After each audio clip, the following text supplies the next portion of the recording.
Let's think about the timing here. Back channel diplomacy through Pakistan, public diplomacy through Oman, and then, in the middle of it all, America's spy chief makes an unannounced trip to sit down with Putin. That is not a coincidence. That is a coordinated pressure campaign, and Moscow is very clearly part of the equation. Now let's go through the series, because nobody has confirmed anything, and I'm not going to pretend otherwise, but here's what's plausible. Theory 1. Ratcliffe went to try to move the needle on ending the Russia-Ukraine war. Ratcliffe is widely understood to be one of the strongest pro-Ukraine voices inside the current administration.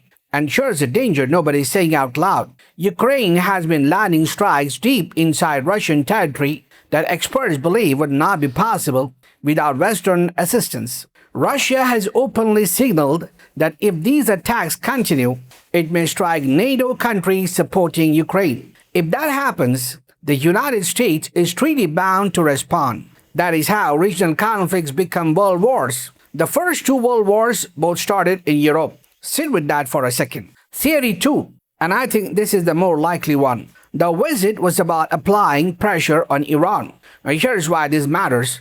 Russia and China have both refused to honor the new US sanctions on Iran. China came out and rejected them outright.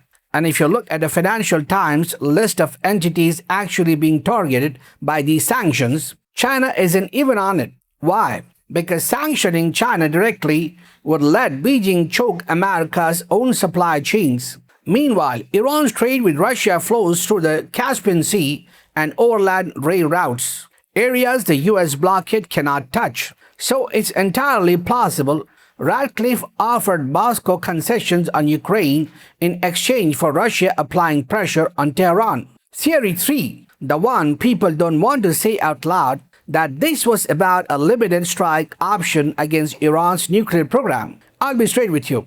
I think this is the least likely explanation, and here's why. Reports out of Israel's outlets suggest Secretary of State Marco Rubio privately told associates that the US will not strike Iran before the midterm elections. And that tracks.